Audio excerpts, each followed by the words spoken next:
Hey, what's up? You're listening to Music Posting. I'm Alex.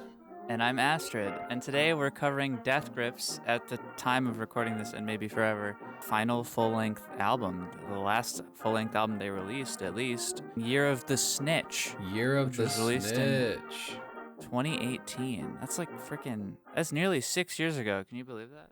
Yeah, it's kind of hard to believe because I remember this being the first full-length Death Grips album I listened to, the first one that I followed along with for the singles. I remember listening to this at my university gym on repeat a while ago, 6 years ago. Oh, heck yeah. Yeah, and I remember being impressed by the singles, but I didn't know this was potentially their last album. Yeah, it's very weird, and now after it being so long, they released a couple things after this, but no full albums.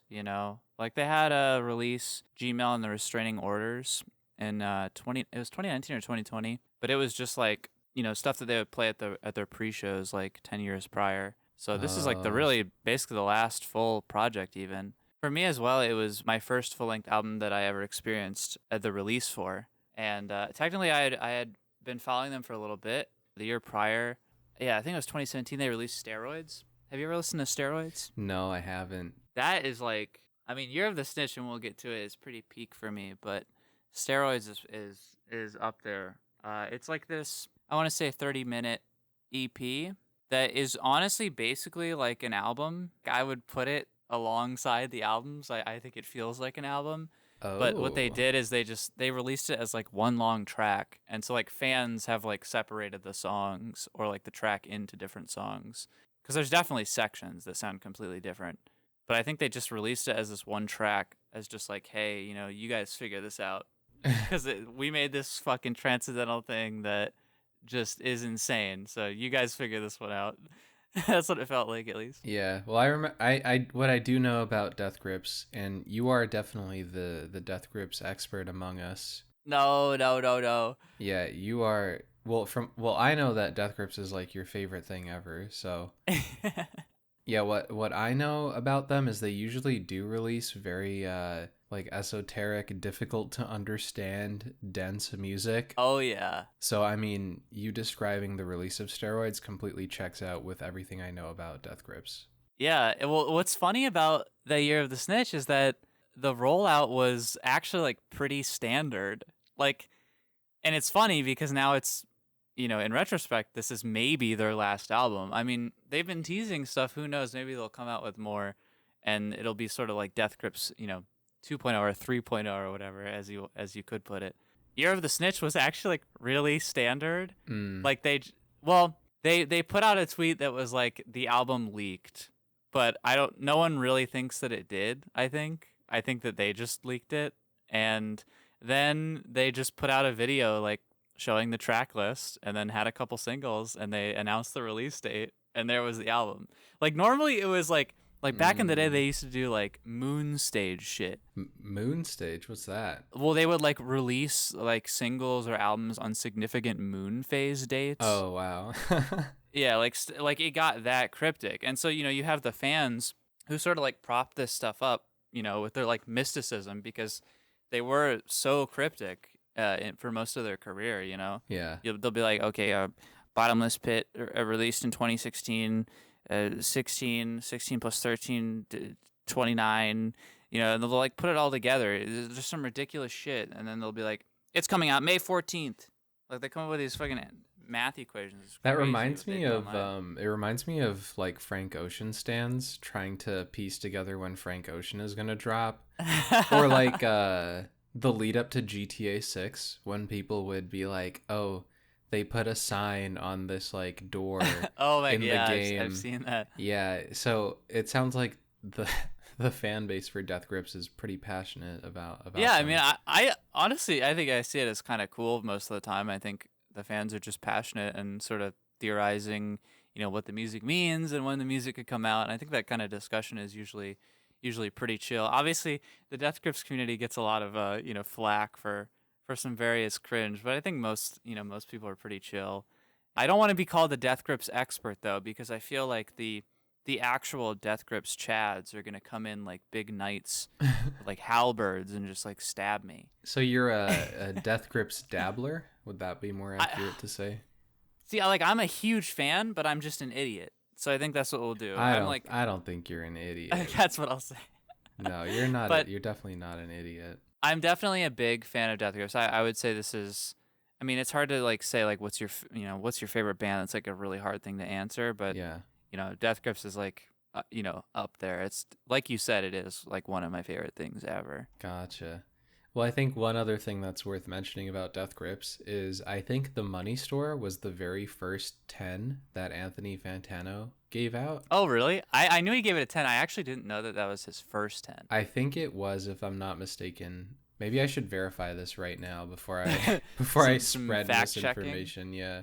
Some woke fact checking.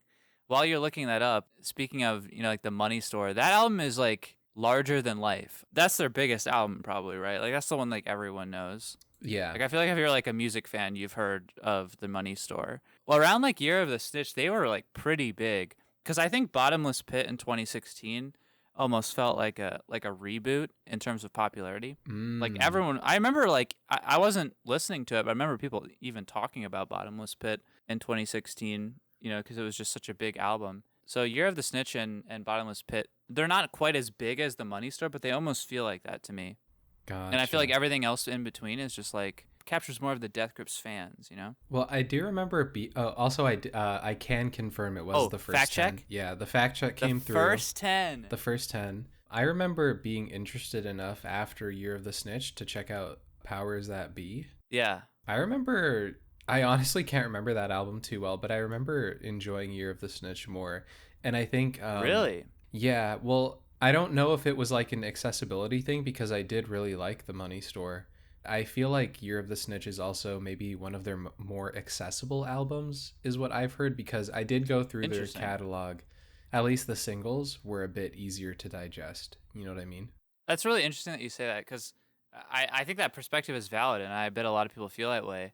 I happen to feel like a very, very different than that. I feel like I guess I feel surprised that you say that, because in my head, I would think most people think Year of the Snitch would be a little more of an abrasive or weird sound, maybe not as accessible, despite its popularity. I don't know if that's true, because I think I have a pretty bad grasp on that, because all of their music kind of blends together, because I listen to it so much. For me, the Year of the Snitch production really stands out, and we can get to it as we go track to track here in a minute. Yeah. But the way it is mixed is it's just wacky. Yeah, well, in a good way. I think the wackiness is kind of reflected in the album cover. I don't know what this is, like some sort of toilet seat, and there's like holes in it, and then people's mouths coming out of the holes. Yeah, so I clock Ride's mouth on the left. I think Ride's mouth is the biggest mouth. That just looks like Ride's mouth to me. Yeah. Maybe it's not. And I sort of see the other ones are maybe the other members, but and Ride, for those who aren't familiar, that's MC Ride, the lead singer, or the front. There's a lot of debate. They're actually going to tear you apart like vultures in the desert of some of those old Death Grips music videos, because technically it's not MC Ride. That's just what people call him. They actually always refer to him as just Ride. Oh, okay, yeah. So I guess I should start using the proper they're terminology gonna kill you. You know what would make them even more mad? What? If you said McRide, like it's a McDonald's menu item. The new dude, did you hear the McRide is back? It's been gone for years, but the McRide is back. It's like the McRib. Yeah, they brought back your McRib and the McRide. They brought back the McRide. I never saw a toilet seat. That's really interesting, because I kind of see that now. I never really know what the fuck it is. I sort of see it as like a table, but a toilet seat is much more imaginative. That might be more correct. Maybe it is a table. Honestly, it's a very abstract album cover. It is abstract.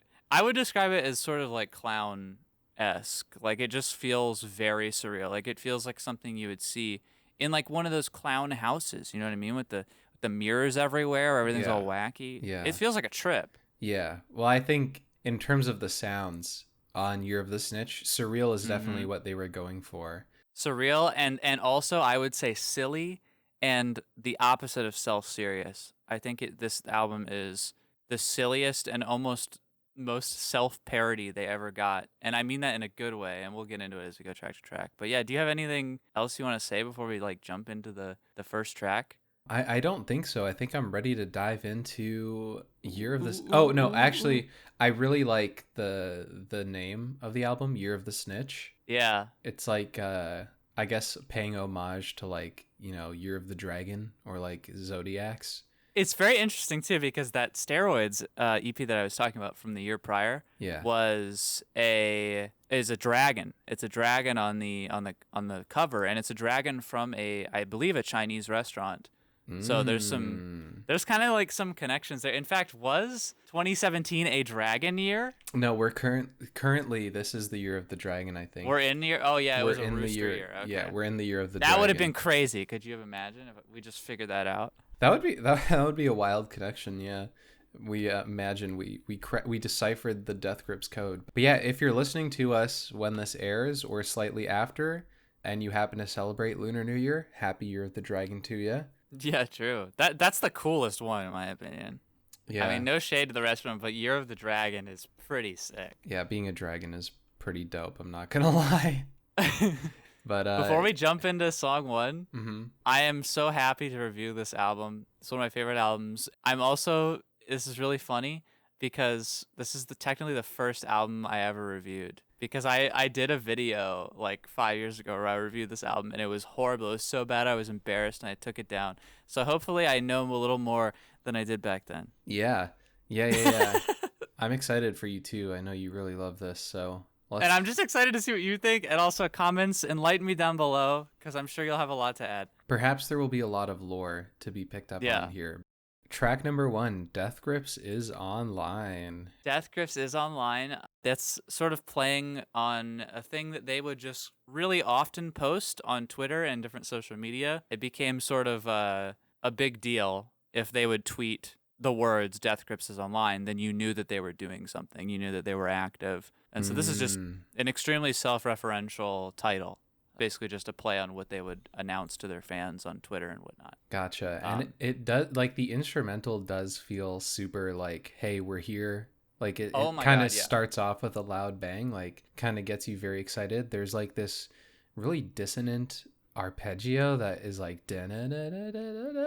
or it's hard to describe. It feels like being in a clown house, like you were describing with all the it does, with all the mirrors. Yeah, but it's also like a fucking stadium rock anthem. Like, to me, this is their largest song in terms of sound. Honestly, maybe in their whole discography. Like, it feels really big, and that's echoed by the fact that the music video is them playing in a stadium. Like, they're like, not stadium, but like playing at different, like, very large shows. It's literally just like archival show footage. This just feels like a larger than life song to me. It always has. Yeah, I kind of get that larger than life vibe as well, just with how energetic the drums are, and you know the the ad libs in the background with Ride screaming as he's rapping these very dense lyrics. They're super dense. Yeah, I'm doing handstands on her Trans Am, pretty nine, spinning blind, fitting into crime, itch to fucking grind, Death Grips is Online, drinking from its spine.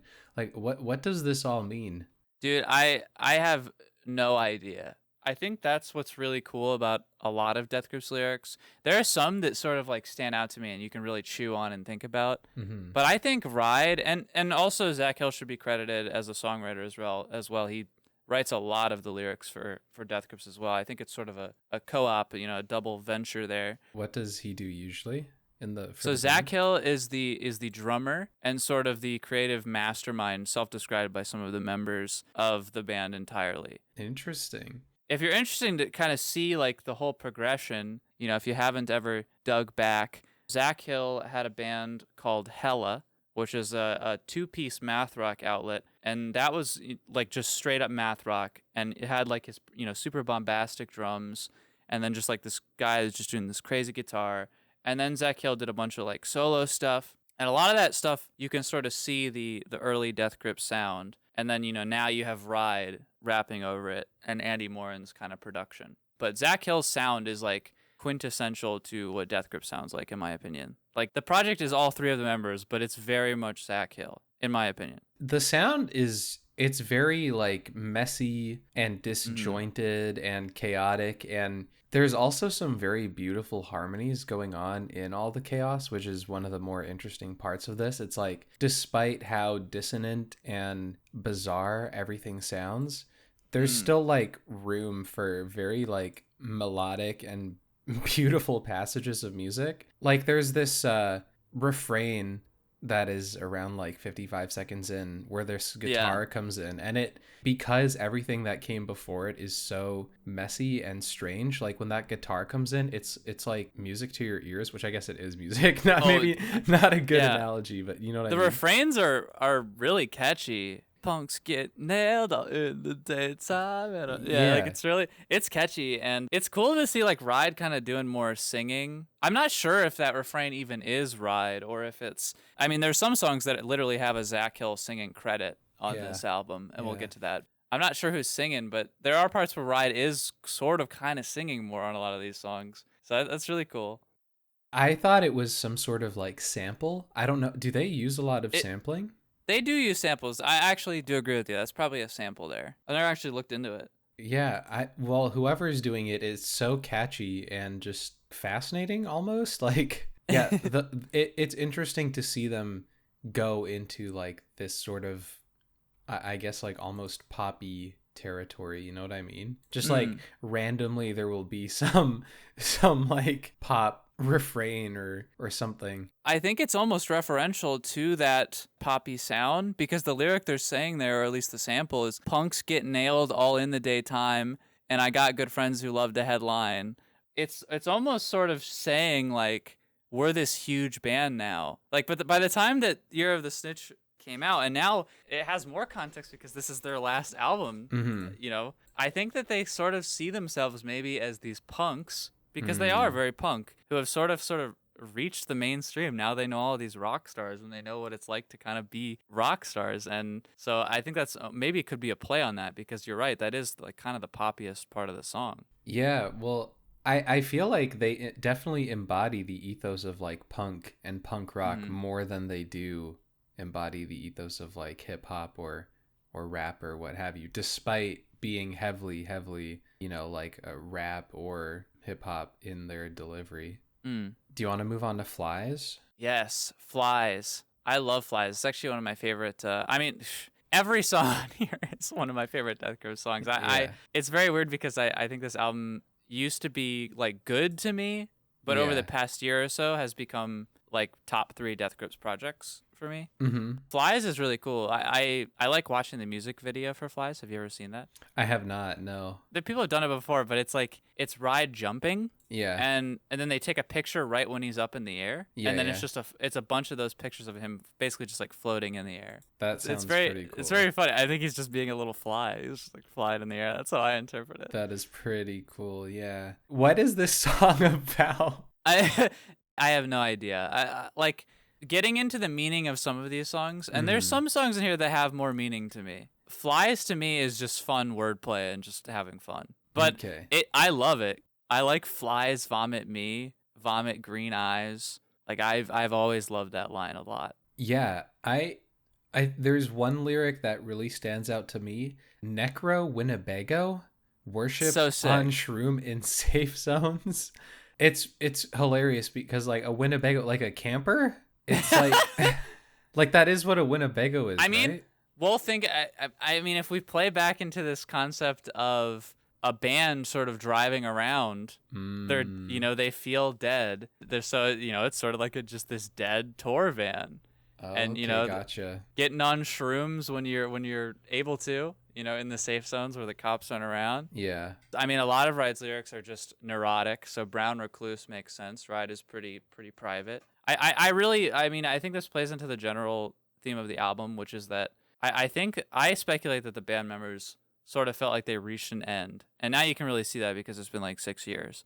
But a lot of these songs just self-parody their own work as we get further into the album. And I really think that they were sort of feeling the grind at this point. Gotcha. Like it was getting to them. Yeah, in my opinion. Yeah, well, I mean, I did see performances of them performing live, they really give it their all. Like, they really go all out. Oh yeah. It looked like they were giving 110% every show, and I'm sure at some point that's going to catch up to you, especially when, like in this song Flies. I feel like there's this wob wob wob type bass that you would expect to hear in like a a dubstep song.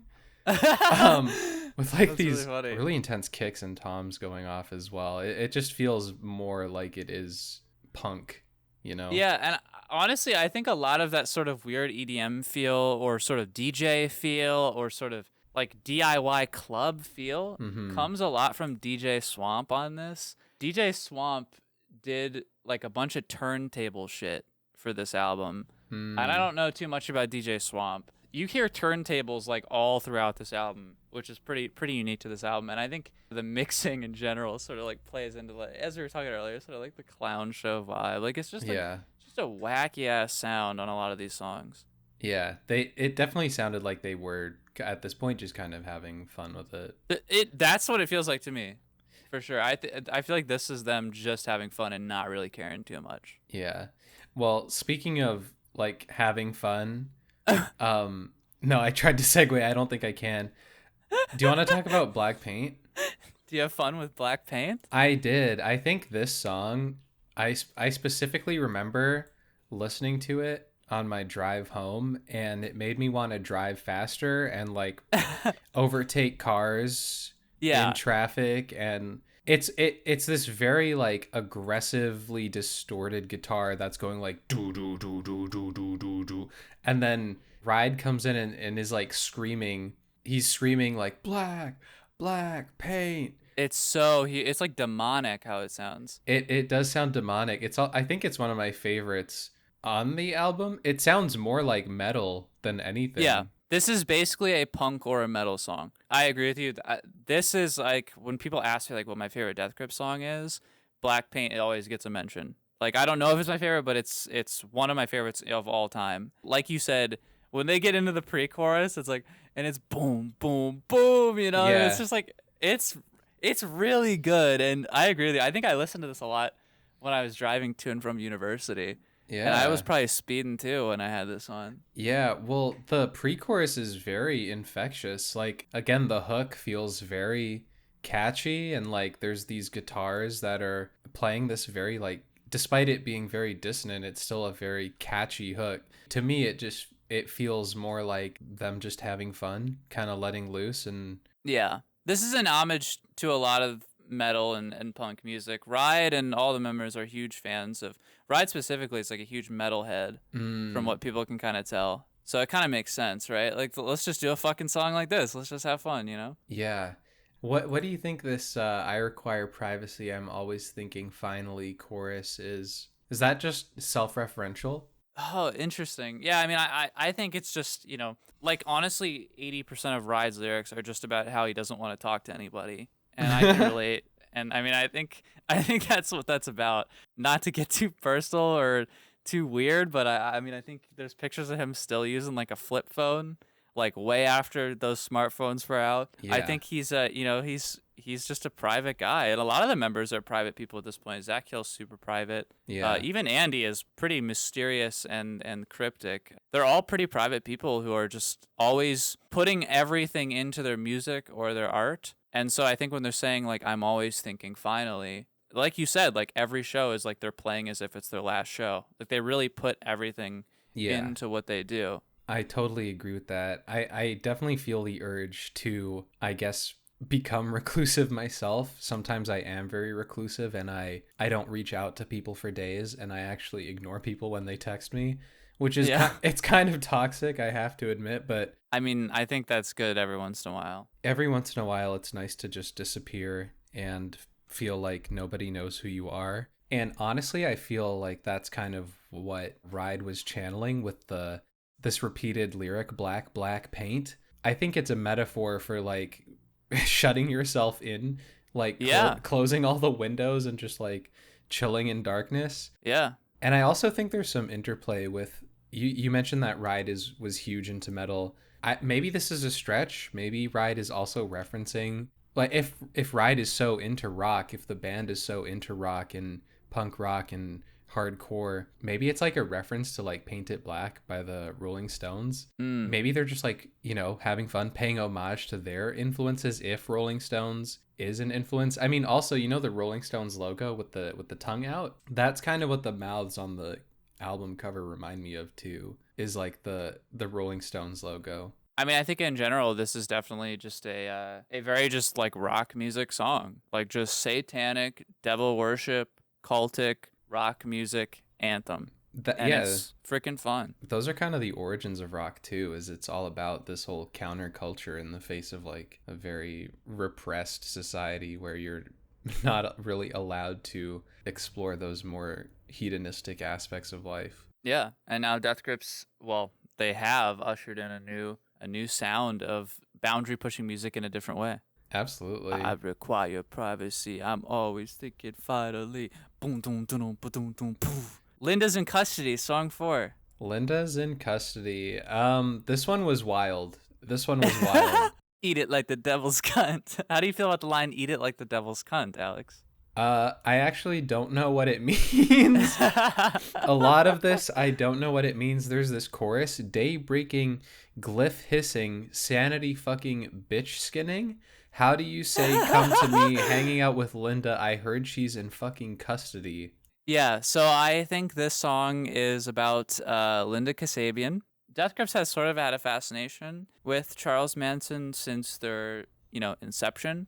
Like the Manson conception. Murderer? Like the cult leader, the Manson cult leader, Marilyn, almost in Marilyn Manson, Charles Manson. Well, you wouldn't be far off with Marilyn. Yeah, it's kind of similar vibe. To me, this is just kind of channeling those sort of vibes. To be honest, I've never really looked super deep into the Manson stuff. I've kind of had cursory glances every once in a while. Probably should have did my research on that kind of thing. But I think, this is sort of just delving into maybe that sort of space, that mind frame of what that cult might have felt like, or what Manson might have been thinking or feeling. I think that's kind of what this song is about. And this whole album has a bunch of references to Linda specifically.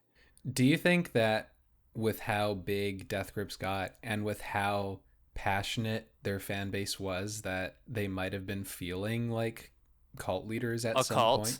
Yeah, it's very interesting. Honestly, that's a really good theory. Well, I mean, just because celebrity worship and cult worship, I feel like there's a lot of overlap there, especially depending with where the fan base goes. You could argue that some fan bases do feel kind of culty, and with how passionate their fan base happens to be, and with how mysterious they are, and with how they're praised as being like these boundary pushing musicians that are kind of above everything, I wouldn't be surprised if at some point they started feeling a little culty. I agree. I think it is self-referential as well. I think a lot of these songs on this album are just that self-parody, or just letting out kind of what they feel like their perception is. And I actually agree with you. I hadn't thought about that, and I actually 100% agree. I think that's my new headcanon. I think there is an aspect of maybe they feel like cult leaders for this weird freaking thing that has gotten way bigger than maybe they even expected. I think so. Because I mean, you hear about Death Grips fans, and maybe they'll eat me alive for saying this, but they are very, very into it. Yeah, instrumentally, it's not weird that I have a shrine of Ride in my closet, is it? No, I think you can definitely have that. Yeah. Instrumentally, I really love this. There's like this really cool, like, I don't even know how to describe it. It's like this kind of like bow bow wow. It sounds like a really like distorted square wave with like a lot of like bit crushing, and it's so wild, but it sounds so good. It's this really aggressive, weird sound, but they just make it work, which is I'm very impressed by their instrumentals and their production. Yeah, I think a lot of the sounds that are hit on this album are very wacky. And I do think a lot of it comes from, it just sounds very messed around with, and just they're having fun with it. It has sort of that DJ vibe. It's fun, dude. It's freaking fun. Yeah, well, speaking of the DJ vibe, do you want to go into the horn section? The horn section. I think this song is so fucking funny. It's just an instrumental in the middle of the album that is in my opinion, just masturbatory. I mean, it's just in a good way. I think that it's just they're having fun, just banging on the drums. It's kind of jazzy, you know. It's got the horns. It's just they're just fucking around. Yeah, they've got this really interesting art going up and down, and then this like pulsing synth going off, and a bunch of like plucks that are just playing whatever. Are these drums live?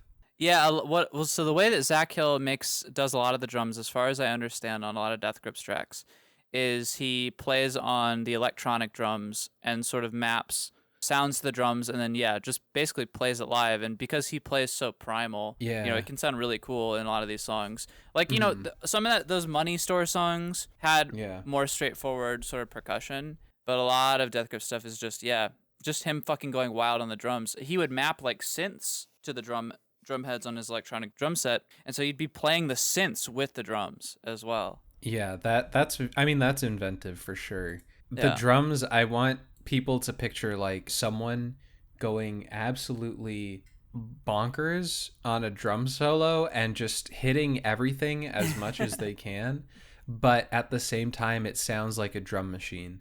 There's very little dynamic range in the drums. Honestly, what it sounds like is someone just pressing a bunch of random buttons on like a launch pad or something. But to know that this is a drum solo is really interesting, and honestly technically impressive on the drummer's part. Yeah, in my opinion, there is really no drummer that drums like Zach Hill. There are a lot of drummers that you could argue are more conventionally talented for sure. But Zach Hill has his own style that is so developed and so raw and so primal that there's just nothing else that sounds like it, even with the raw drums. And then you have songs where he's mapping synths and different sounds to the drums and then playing the drums with those sounds.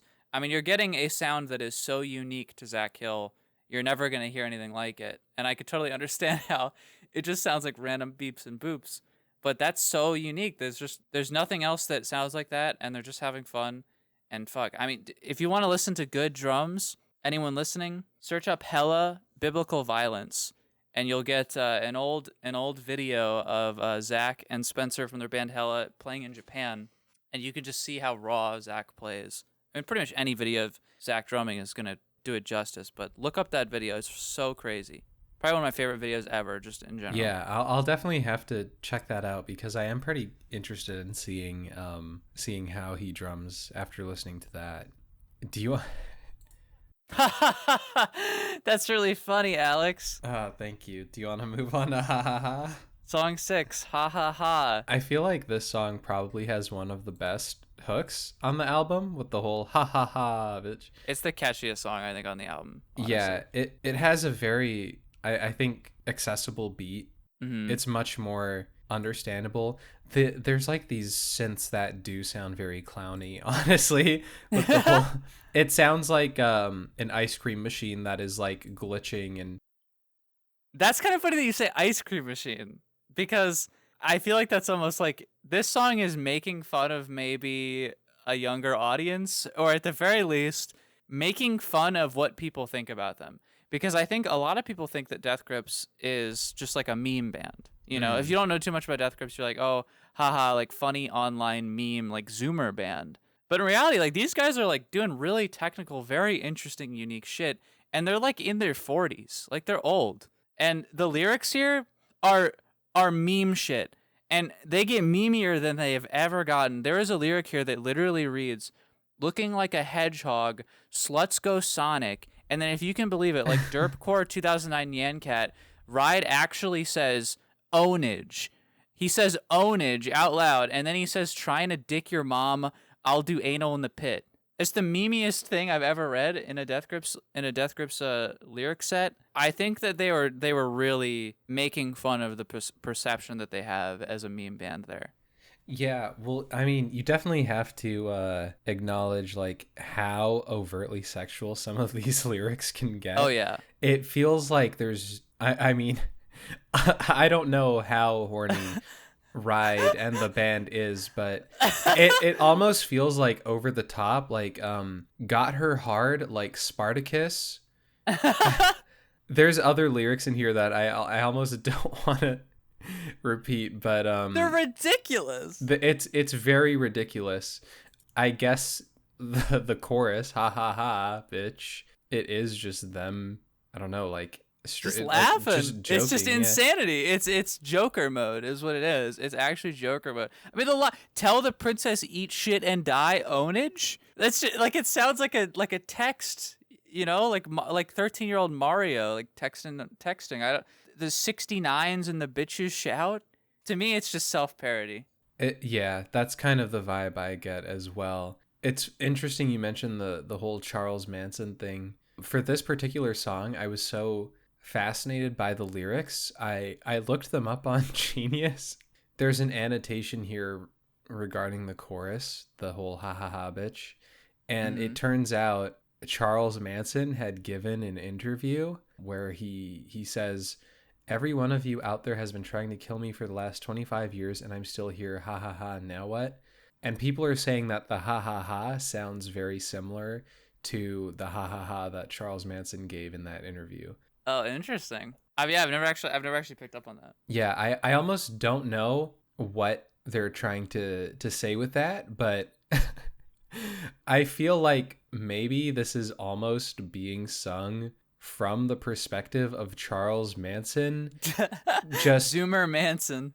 Well, honestly, I mean, I doubt the people in this band are actually as deranged as these lyrics, because these lyrics are just like absolutely deranged. Like, yeah, I mean, I think it represents maybe a manic state in general, a manic state that maybe only someone like Charles Manson could really get into. Yeah, so maybe they're kind of channeling that sort of primal, raw, manic state and energy. Yeah, but it also is really silly. Yeah, I mean, I would be seriously concerned if like anyone actually like held these attitudes towards, you know, like women. I guess like in the lyrics they're like referring to women as like property and stuff, and there's just absolutely no way that they actually believe this stuff. I feel like they're playing some sort of character. That's what it feels like. 100%. They're delving into like that character and that energy and playing around with it. I mean, I think the band has always been very socially progressive, and I think that this song represents sort of Charles Manson's silly side as well. Because I don't know a ton about Charles Manson, but I have watched a lot of interviews of Charles Manson, at least back when I was younger. And he really is like just manic a lot of the time, and he's very silly. Like he's just not taking things very seriously, and he's just talking about random shit. And so I kind of think this might just, like you said, be a sort of Charles Manson POV, or the mind of something akin to Charles Manson. Yeah. And that's why it's so silly and manic and just wild. Well, so Charles Manson, he got bullied a lot in elementary school, primary school. He was on the smaller side. He was on the more scrawny side. He came from a broken home, and so he was kind of singled out and bullied. And what he ended up doing was he learned how to use charisma in order to like manipulate women to do things for him and to get back at his bullies. And that was something that he continued to do into his adulthood, which is why he was able to cultivate such a devoted cult following, particularly with women. Like he was kind of a womanizer. And I feel like this like extreme like sexual and like misogynistic viewpoint is kind of reflected in that in the lyric writing on this song. Yeah, I definitely agree, man. But catchy as hell. Yeah, it is undoubtedly the ha ha ha is one of the better hooks on the album, or just in general of any Death Grips or any song or anything ever. I do really like Ha Ha Ha. I think maybe my second favorite song after Black Paint. Yeah. It's just a really good song. Yeah, that's super fair. Do you want to talk about Shitshow? Shitshow, the 7th song on the album. It's a bit on the shorter side, huh? It is a bit on the shorter side. This was shared right before the album came out, and it had a music video. Have you seen the music video? I have not. I'm really into the music videos, I'm noticing. Yeah, I actually don't watch too many music videos for whatever reason. This music video is funny because it has a huge section where Zach Hill is wiping his ass in the bathroom, and his whole ass is out, and he's like wiping his ass, and then he shows the camera the toilet paper, and there's different colors of the toilet paper. I'm not really sure what that's really supposed to represent. Maybe just the different, like a very emotionally intense sort of ride, like a shit show, just moving through different colors and moods. But that music video got taken down from YouTube, and That's understandable. it's understandable. But as a fellow, unfortunately, a YouTuber, I can relate. Sometimes those videos get taken down. So unfair, isn't it? It is unfair. I mean, honestly, they kind of did it to themselves. I'm gonna be real with you. Like, what do you mean? I mean, it's a lot to show on the internet, But yeah, it's a funny music video if you're willing to watch a guy wipe his ass. I feel like the title Shitshow is very apt for this song. The drums are like, it sounds like the drummer Zach Hill Zach Hill yes, is using like a double kick or something. I can't tell, but that's like a very common thing that metal drummers do, is they use a double kick in order to get like these insane speed rates, I guess, for I'm about to using the blow kick your drum. mind. Okay, I'm ready. Zach Hill does not ever use the double kick pedal. He uses That's one nuts. kick pedal, That's and nuts. anyone listening should look up Zach Hill, like footwork or whatever. There's a bunch of videos of him doing it. Zach Hill plays faster on one kick pedal than I think really any drummer ever. I mean, maybe someone else can one-up him. It's literally crazy. He basically taps his heel forward. Like, he lifts his whole heel up when he taps the front of his foot and then puts the heel down, and he just does that in an extremely rapid motion. And yeah, it sounds like a double kick pedal, despite the fact that it's one freaking kick pedal. It's actually crazy. I thought it was a double kick pedal. The kick here is going so fast. The drums here are going so fast. Like, this is definitely a hardcore punk song through and through. It is a lot of fun to listen to. It feels very cathartic. Like, it feels like you're releasing a lot of energy, and Ride is just screaming on the vocals. I think it's a very high energy, entertaining song for sure. Absolutely. Abso-freaking-lutely. Do you want to talk about Streaky? Streaky.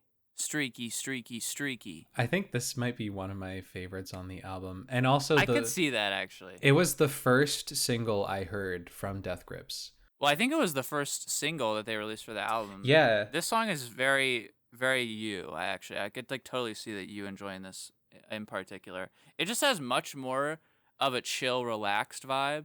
Like, it's just lyrics about money and hanging out and girls and skateboarding. It honestly, it's like kind of like to me maybe the most normal song on the album. Like, it's chill. That's kind of why I thought that this album was supposed to be the more accessible one, because this one, the lyrics are more straightforward. The instrumental is more straightforward, despite having these really cool, like, this synth that plays these square waves, and it's got these very like interesting harmonies being played. There's these cool ad libs with Ride going like yeah. He loves going yeah. Yeah, it feels more accessible, and it has this really catchy hook being played by the lead, despite being so dissonant and strange. Yeah, I get the vibe of just fucking smoking a doobie and riding a skateboard. Like, that's how I just feel when I listen to the song. And there's a bunch of references to skateboarding that are sort of like double entendres. There's like Flag Full of Backslide. And there's like, surfing through a tailpipe. And then songs about driving as well. Joyride, Ghost Ride, Stick Shift, Stun Drive. Just a lot of like really fun, just playing around with the words and playing around with the sort of chill vibe of just being in a vehicle, being in a car, being on a skateboard, just smoking a doobie, having fun. This definitely makes sense that this was the single. And you're right that this is probably like the most just mainstream sound. It's probably why they chose it as the single. Yeah. It's a very accessible song. It also does sound like it would be in like a skateboarding video with like a fisheye lens. They've actually done a music video that's just fisheye lens skateboarding. Yeah, I think it's for Spread Eagle Across the Block. Okay, yeah, because I think they could easily do it for this too, and like I could see it being played in a Vans or something. which Zach Hill also has a music video for Van, or not a music video, a commercial for Vans, where he's literally just like, everyone should look that up too. I have like 30 Death Grips videos everyone has to watch. It's like extra homework. But look up Zach Hill Vans commercial. He's just like playing drums like near the beach. It's pretty cool. I like Streaky a lot. I think it's my second favorite. Surprisingly, my favorite is Dilemma, which is the track right after. Yeah. So what's really funny about this? What? So Death Grips never has any features on their songs. Mm-hmm. Like not really ever. The type of features that Death Grips brings in is literally like a guy who, and this is real, a guy who takes a big piece of glass and like shreds his face with it and makes sounds with that. Like they brought that guy on for some songs. Oh my Zach God. actually just did a project where he collabed with him. They released 1,000 records of it's just Zach Hill drumming and then the guy doing sounds with the glass like cutting his mouth. It's pretty wild. This song doesn't have that, but it has not Sarah Bonita, not Kanye. Okay, you don't get Peggy on this. You get the director of Shrek. Yeah, the intro to this is narrated by the director of Shrek. That is wild. It's a meme. It's meme shit. They're parodying themselves. They're like, haha, we're the funny meme band. Let's get Shrek. That is absolutely wild. It's so random. Yeah, so the intro done by Andrew Adamson, Director of Shrek and Shrek 2. goes February 20th, Los Angeles, California. I'm in the studio with Death Grips. They're working on their new album at Sunset Sound Studios, 6650 Sunset Boulevard. They have a dilemma, but they'll win their dilemma. And then literally you hear Ride scream, "Dilemma!" But the reason I like this so much, maybe I'm completely off base here, but around like 26 seconds in, you hear this really cool synth that starts playing. Yeah.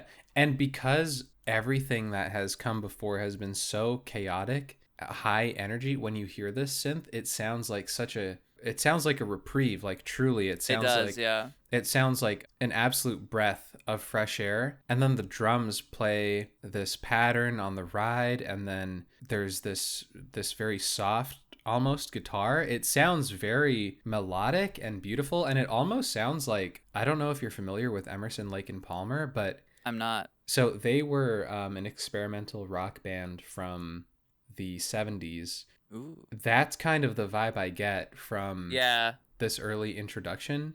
I don't know. It's to me, it's like a very beautiful refrain in this album, and because everything that had built up to it previously led up to this moment, it just sounds so welcome and refreshing. It actually does sound very 70s to me as well. It sounds just sort of just this classic old sort of Western kind of style rock. It's kind of has just like a classic rock vibe to it, honestly. Yeah. It sounds like something Charles Manson would have been listening to back then. Well, interestingly enough, Charles Manson is a failed rock musician.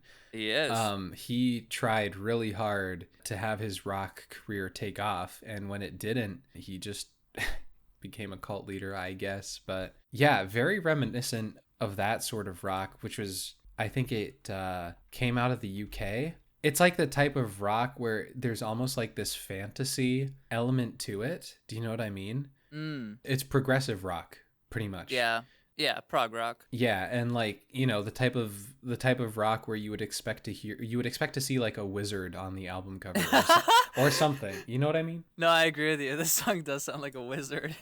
Yeah, so that's kind of the vibe I get from it. I really like this song personally. Yeah, it's really cool. There's a lot of really cool lyrics too. I think just maybe some more like lyrically beautiful lines than on the rest of the album. Even just verse 1, Butterfly Ballistic, CX Survival, Butcher Kukri to Trench Homicidal. Like, that's just crazy. I mean, I taxiderm shams with morbid Shinto. Fucking think about that one, everybody.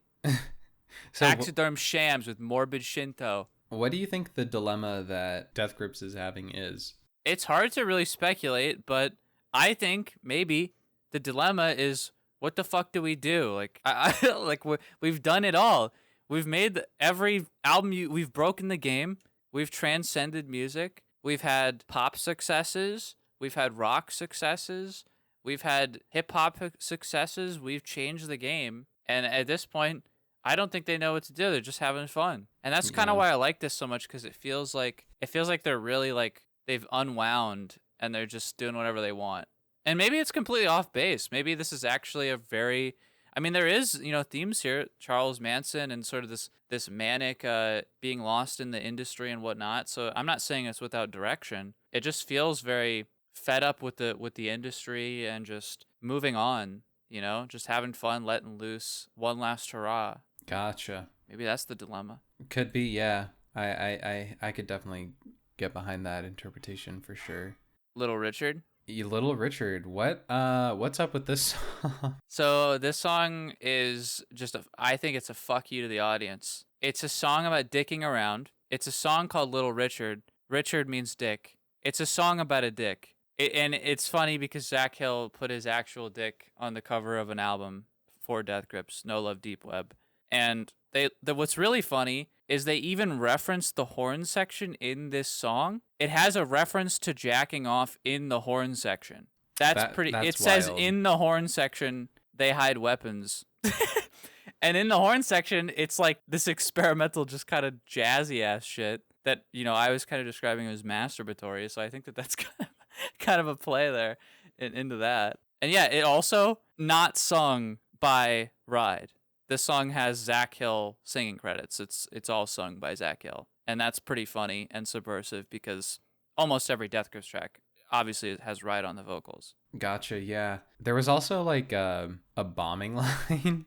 Little Richard, he's in the dorms. He's gonna bomb and look good when he bombs in the dorms. Yeah, I think that's about, the dick not being as good as you want it to be. That is absolutely wild.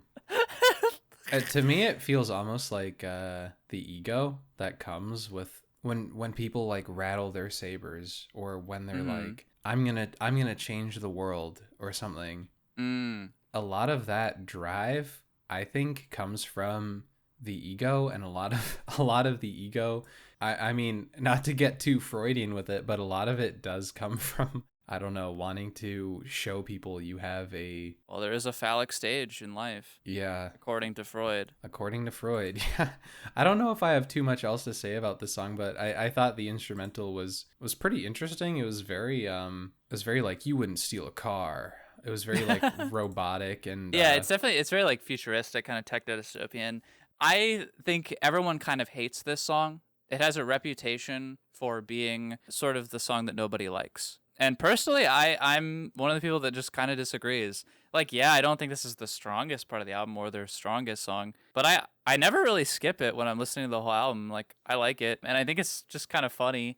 But I think what you bring up about the ego is pretty interesting, because they might be talking sort of about the ego that comes with being this band that has gotten too big and so big, and being a band that has pretty much said everything they need to say. It's like kind of done jacking off the dick and having a big ego with it, letting loose. Right, yeah. I mean, the song kind of sounds like an ego trip. It feels like we can do whatever we want, so we're going to make something that sounds kind of abrasive and yeah, kind of difficult to listen to, but you guys are still going to listen to this? That's what it feels like to me. Yeah, that's fair.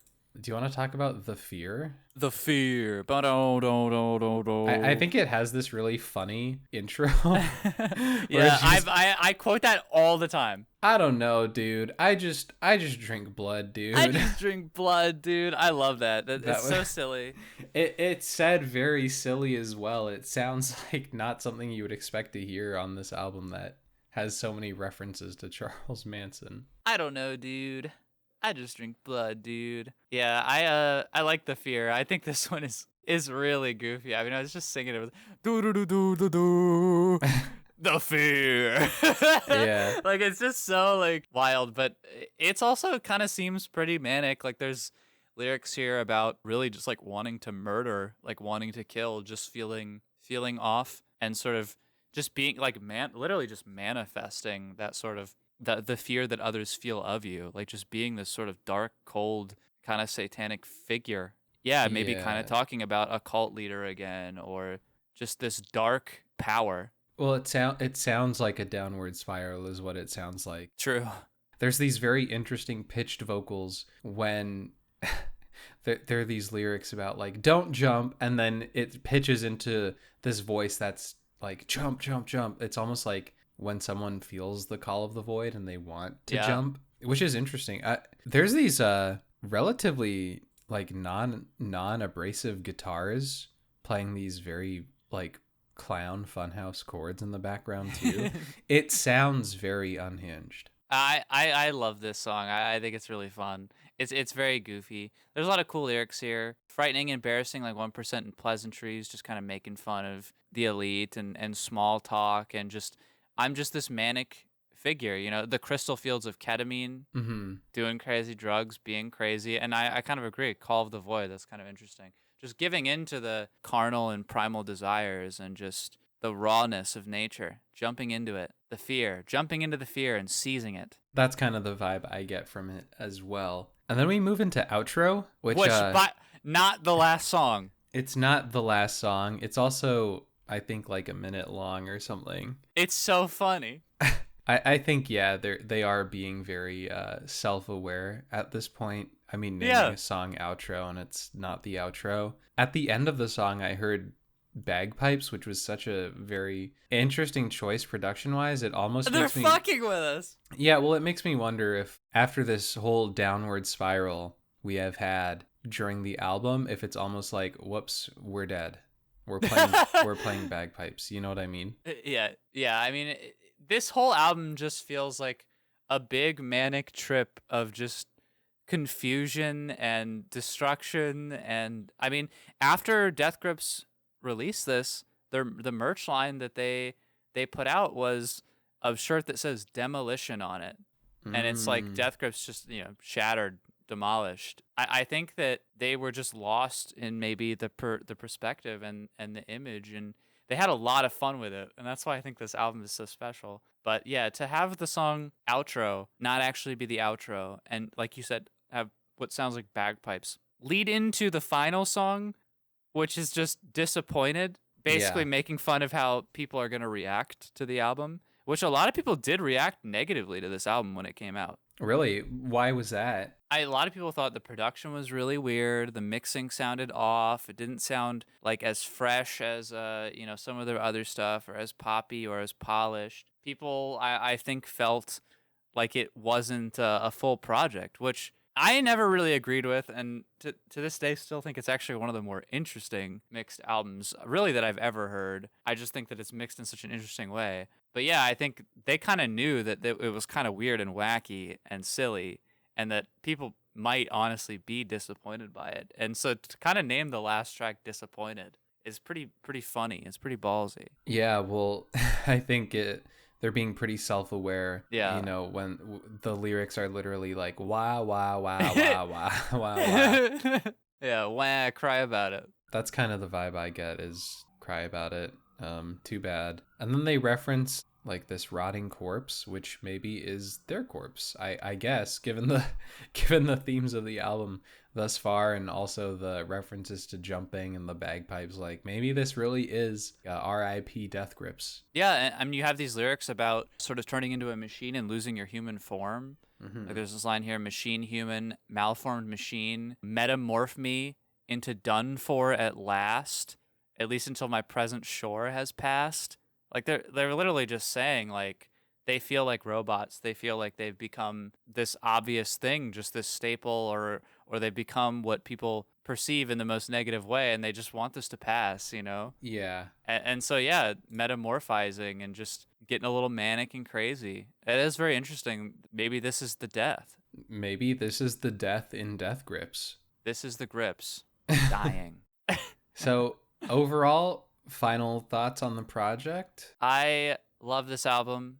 I think that it's just really interesting that they made this. It doesn't really sound like anything. I mean, a lot of their stuff sounds... Each album has a different sound and a different vibe that it's going for. But to me, this album is ultimately about exploring what people think about you and your perception, and sort of being subversive about that. I love it. I think it's honestly one of my favorite Death Grips projects in general. I would put it up there with Steroids and Bottomless Pit, as well as, you know, Ex-Military. I think that that's kind of their peak, in my opinion. And Year of the Snitch, like, on on a Monday or a Wednesday or a Thursday, I could say it's my favorite one. It's honestly one of my favorite Death Grips albums in general. One of my favorite albums in general, and yeah, I just love it. What did you think? I had a lot of fun with it. I thought there were a lot of really interesting choices, a lot of very interesting sound play. Lyrically, I think it is so dense that I'm not even going to try to understand it. I'm just going to let it be what it is. But there's some cool sounds here. There's some cool experimentation and some cool exploration. And overall, I enjoyed my listen through, and I have to give nostalgia credit for this being my very first time listening to them all those years ago. Overall, enjoyed it. Yeah. I think this is definitely an album that Death Grips fans like. Like, I think this is fun to listen to for someone who likes Death Grips and has listened to everything. I don't know, maybe it is. I'm kind of curious to see what people think down below. Is this something that, if you've never listened to Death Grips before and this was your first foray into it, was it just deeply confusing? Because I could kind of see it being just like, what the heck, if you've never heard of Death Grips before. So let us know what you thought. And yeah, love you, love you. Yeah.